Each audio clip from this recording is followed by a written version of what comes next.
Mark chapter 12, verse 18. Sadducees, who say there is no resurrection, came to him and asked him, Teacher, Moses wrote for us that if a man's brother dies, leaving a wife behind but no child, that man should take the wife and raise up offspring for his brother. There were 7 brothers. The first married a woman, and dying, left no offspring. The second also took her, and he died, leaving no offspring. And the third likewise. None of the 7 left offspring. Last of all, the woman died too. In the resurrection, when they rise, whose wife will she be, since the 7 had married her? Jesus spoke to them, Isn't this the reason why you're mistaken? You don't know the scriptures or the power of God. For when they rise from the dead, they neither marry nor are given in marriage, but are like angels in heaven. And as for the dead being raised, haven't you read in the book of Moses, in the passage about the burning bush, how God said to him, I am the God of Abraham and the God of Isaac and the God of Jacob. He is not the God of the dead, but of the living. You are badly mistaken. So the Sadducees, who were of the aristocratic priestly classes, they were unique in that they only accepted the books of Moses, the first 5 books of the Old Testament, as we know, and they denied really the spiritual realm. They denied a physical resurrection, judgment day, angels, demons, spirits, things like that, and they really just affirmed human free will. And they used the brother-in-law marriage law in Deuteronomy chapter 25, 5 through 6, to make the doctrine of resurrection look silly. So they were trying to create a kind of extreme situation that would disprove resurrection. If Jesus was preaching resurrection, as we know he did throughout the Gospels, where he was telling his disciples about how he would rise after 3 days. If Jesus was preaching this sort of message, these are the people that would have rejected him first. These were the people that would have been there in the front lines to reject this sort of doctrine, this sort of theology, this sort of teaching. And so what kind of answer does Jesus give them? How does he respond to them? He gives them this twofold answer.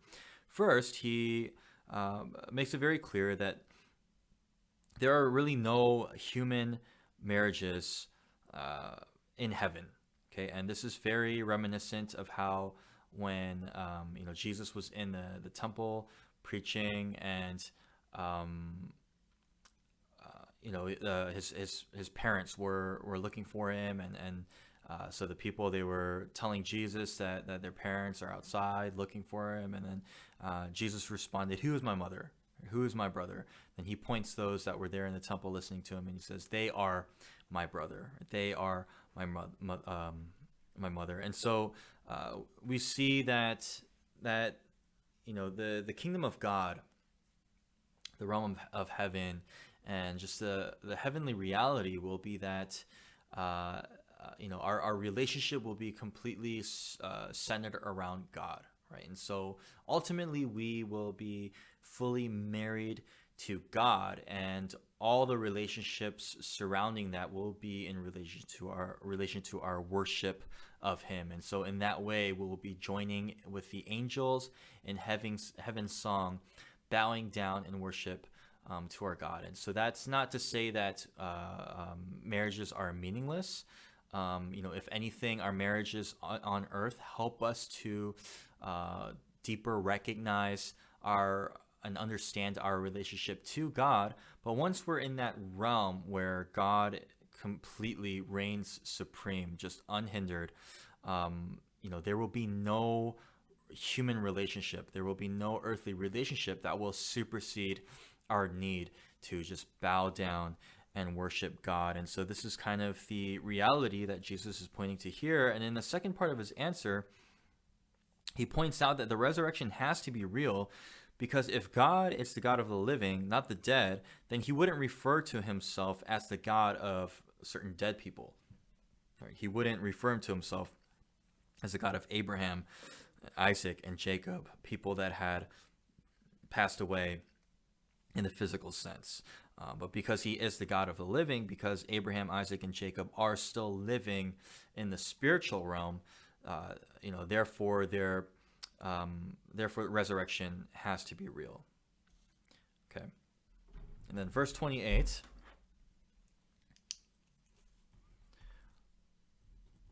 One of the scribes approached. When he heard them debating and saw that Jesus answered them well, he asked him, "What command is the most important of all?"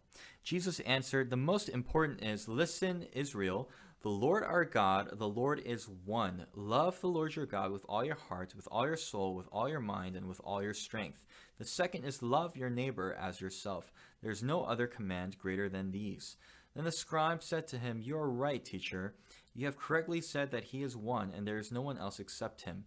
And to love him with all your heart, with all your understanding, and with all your strength, and to love your neighbor as yourself is far more important than all the burnt offerings and sacrifices." When Jesus saw that he answered wisely, he said to him, "You are not far from the kingdom of God." And no one dared to question him any longer. Okay, so the scribes, they were really kind of religious lawyers, in that they would, they were experts of the law, and they would write up all different kinds of contracts for people in accordance with the law, in accordance with the laws of their religion, right? And so they were really kind of these religious lawyers who were also high up in Judaism, and they were allies of chief priests and elders. And so they were also people that were of high standing, and they come to Jesus. This scribe in particular comes to him with this question that could have also been very difficult to answer. It really could have been sort of a pinning question, because the rabbis of the time had counted 613 commandments in the books of Moses. So, how do you pick one out of 613, and how do you pick the right one? And so Jesus is really pinned with this difficult question again. And how does Jesus respond? He responds by quoting the Shema, which is based off of Deuteronomy chapter 6, verses 4 through 5.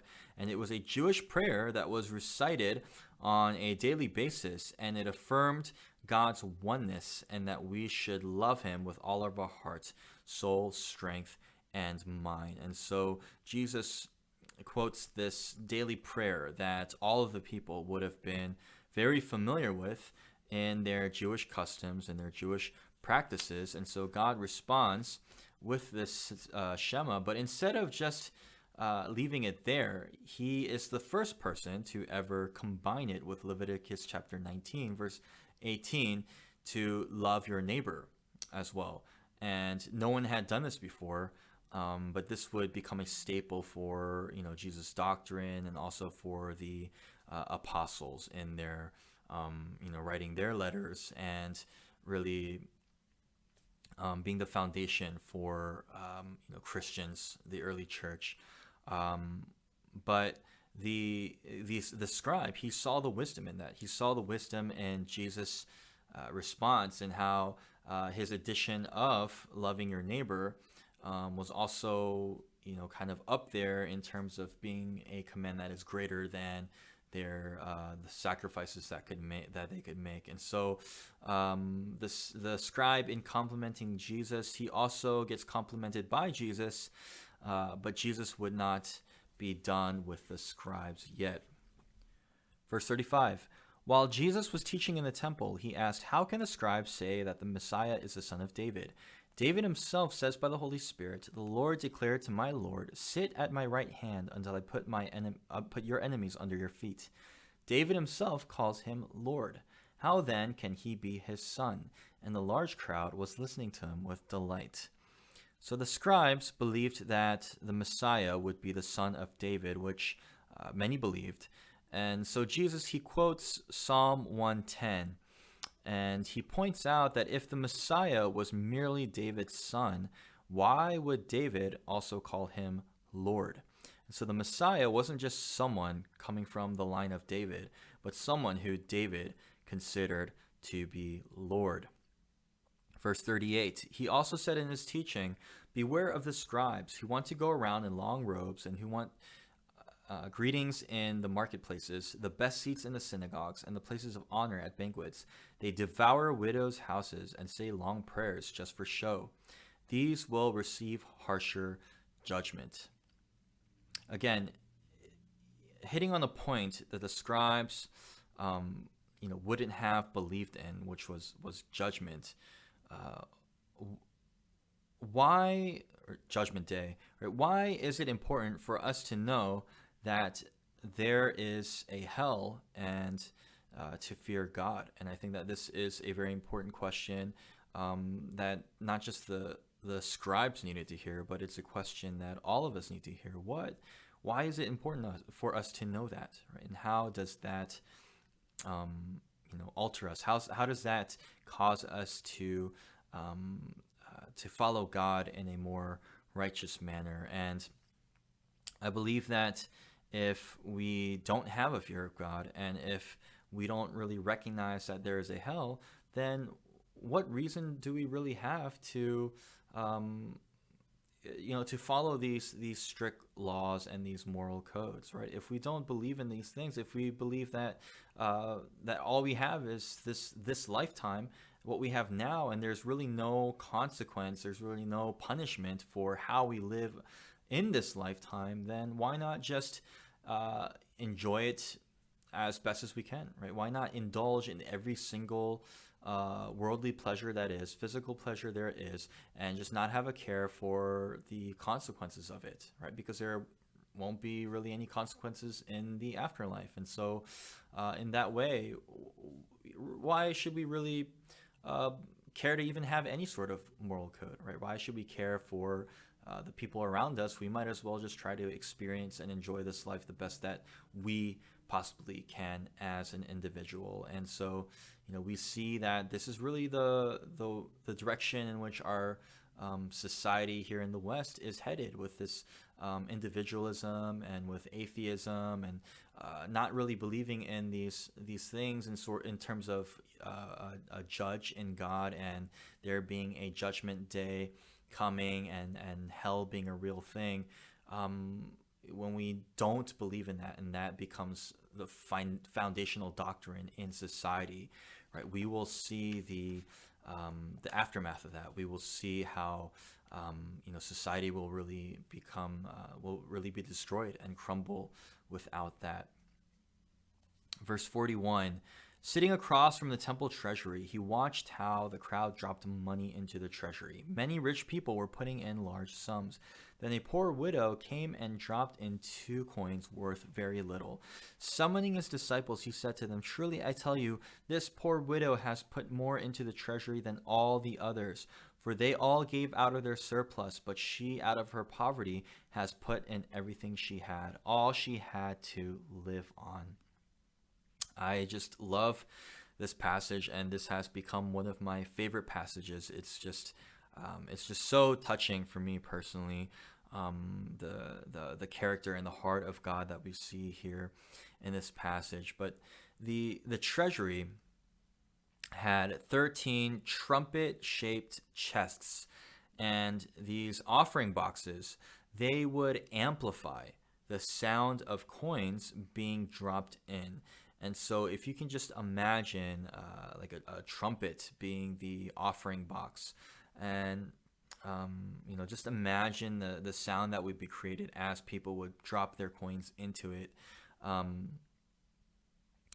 Just have that in mind. But like before, Jesus, he condemns the rich who steal from the poor, then give out of their surplus to seem holier than others. Okay, so again, just imagine the sound that these offering boxes made when they would come and they would drop a bunch of coins in, right? If any of you have ever done those Coinstar machines that you see at the grocery store, if you take a bag of coins to the bank to count out the coins, and then for you to be able to receive paper money. Just think of the sound, right, that you hear, just how loud it is when you hear the coins dropping into that machine. And so in the same way, these guys that were rich, that were wealthy, that had benefit, that were rich because of the way they benefited and exploited the people, right? The way that they exploited the people, they were able to give large sums without having to worry about not having enough to put food on the table or to maintain their lavish lifestyles. And so they would bring in these large sums and they would drop it in these offering boxes.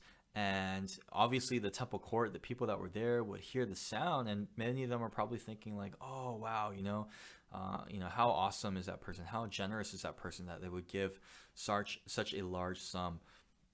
And this is really the worldly mindset that a lot of us have, even in our very own churches. But just imagine the poor widow, right? Like this woman would have been at the lowest in society, right? Widows during those times, uh, you know, women they were completely dependent on their husbands for a source of income, and so if they didn't have a son or someone they could lean on, a male in their family, they would have been absolutely stripped of any source of income, right? They would have just been left to be a beggar for the rest of their life. And so just imagine how this woman would have felt as she went in after these rich men, after these rich men just made these loud noises with their large sums of coins.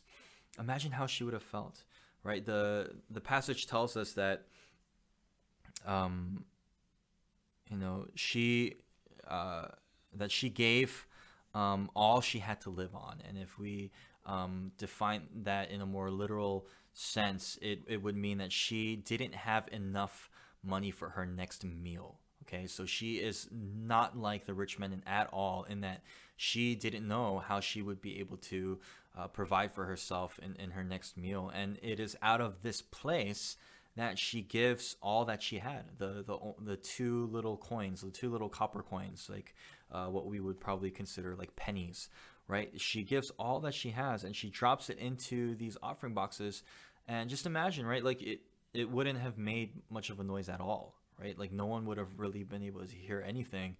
And just imagine how she would have felt if people were watching, if she had to go after these rich guys, just how embarrassed, how ashamed she would have felt. But how did Jesus respond to that? Right? He called all of his disciples over and he said, "Hey, look at this, right? Look at what this woman is doing." Right? He had been trying to just drill it into their thick skulls about what the kingdom of God is really like. They were busy arguing with each other, wanting to know who would be the greatest in the kingdom of God. They were still hungry for money and power and influence. But Jesus, pulls them over and forces them to look at this woman and what she's doing, and he tries to show them that this is what the kingdom of God is all about, right? This is what the heart of God is all about. That God is all about lifting up these people that are just on the fringes, that are being oppressed and being neglected by society on this earth. And so Jesus points out that even though the rich had put in more money, that it was much less of a sacrifice, that it was this woman that had given the greater sacrifice to God, and it is this woman that is beautiful to God and that pleases the heart of God. So a couple of prayer points. Number one, do you believe in what the Bible teaches, especially in the things that are unseen, right? Things that are in the spiritual realm, the existence of a heaven, the existence of a hell, right? The existence of the resurrection, and the reality that that there will be a judgment day. There will be a day when we will have to stand before God, and there will be an account for the ways that we have lived, spent our time here on this earth. Do you believe in these things? Do you even believe that hell is real, that it actually exists? And if it does, and if you do believe in that, how should that affect your life? How should your life be different with those realities in mind? That you're not just looking at the world through a physical lens, but if you really maintain that spiritual lens that we are all supposed to be keeping, that we should keep, how should that affect our lives? And an example that I like to use a lot of times is that silly game of the floor is lava. Right? If the floor opened up right now and you were able to see the fiery depths of hell, and that you're able to see that it is really physically real, and that place really exists, and that you are at danger of falling into that place, you would do everything in your power, everything in your strength to avoid it, right? Just like that game of The Floor is Lava, you would do whatever you can to stay afloat and not fall into the lava. And so, how should this spiritual reality affect your life? And number two, do you give God your best, or do you give him your leftovers? So, like the rich people who gave out of their surplus, and even though they had been giving more money, it didn't really affect them too much. It wasn't really painful for them to give, right? It wasn't really much of a sacrifice. They were giving out of their surplus. But for this woman who had nothing, right? She gave everything. The very little that she had, she gave um, she gave everything. And so, with that in mind, with that illustration, think about, reflect on your life, right? What is your posture? What is the way you um, come before God, right? Do you come before him giving him your best, right? Giving him what is of quality in your life, of your resources, of all that you are? Or do you just give him your leftover, right? Even your schedule, your weekly schedule. Do you just give him what's left? Or do you really sacrifice your time, your energy, resources to give God your best?